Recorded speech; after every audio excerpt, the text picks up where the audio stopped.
पाकिस्तान अराई news के bureau chief ज़िला कसूर चौधरी मोहम्मद अकरम हनीफ अराई की इस रिपोर्ट से 1 मार्च 2024 इंटरनेशनल सिविल डिफेंस डे महकमा सिविल डिफेंस की जानिब से कायद-ए-आज़म एजुकेशन एकेडमी के हाल में शहरी दफा की खिदमात में जदीद टेक्नोलॉजी का इस्तेमाल के अनवान से सेमिनार और आगाही वाक़ का इनाकाद किया गया। सेमिनार के मेहमान खसूसी additional deputy commissioner general Mohammad Jafar Chaudhry थे। सेमिनार में एडिशनल कंट्रोलर सिविल डिफेंस कसूर, तुलबा तालबात, असातिज़ा इकराम, तंजीम शहरी दफा के रज़ाकारान और मुअज़्ज़िज़ीन इलाका के अलावा ज़िला इंतज़ामी के अफसरान ने शिरकत की। तकरीब से खिताब करते हुए मुकर्रीन ने इंटरनेशनल सिविल डिफेंस डे की अहमियत पर रोशनी डाली। इस मौका पर एडिशनल डिप्टी कमिश्नर जनरल का कहना था कि दौर जदीद में जदीद टेक्नोलॉजी के सिविल डिफेंस की खिदमात की अहमियत से कतई इनकार नहीं किया जा सकता। तंजीम शहरी दफा की खिदमात हर दौर में मुस्लिम है।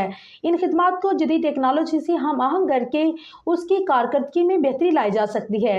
तकरीब के आखिर में सिविल डिफेंस डे की मुनासबत से आगाही वाक़ का एहतमाम भी किया गया, जिसमें तुलबा तालबात और शहरियों की कसीर तादाद ने शिरकत की। शुरा में इंटरनेशनल सिविल डिफेंस डे की मुनासबत से मालूमाती किताबचे भी तकसीम किए गए। सेमिनार और वाक़ दुआए कलामात के साथ इख्तिताम पजीर हुई।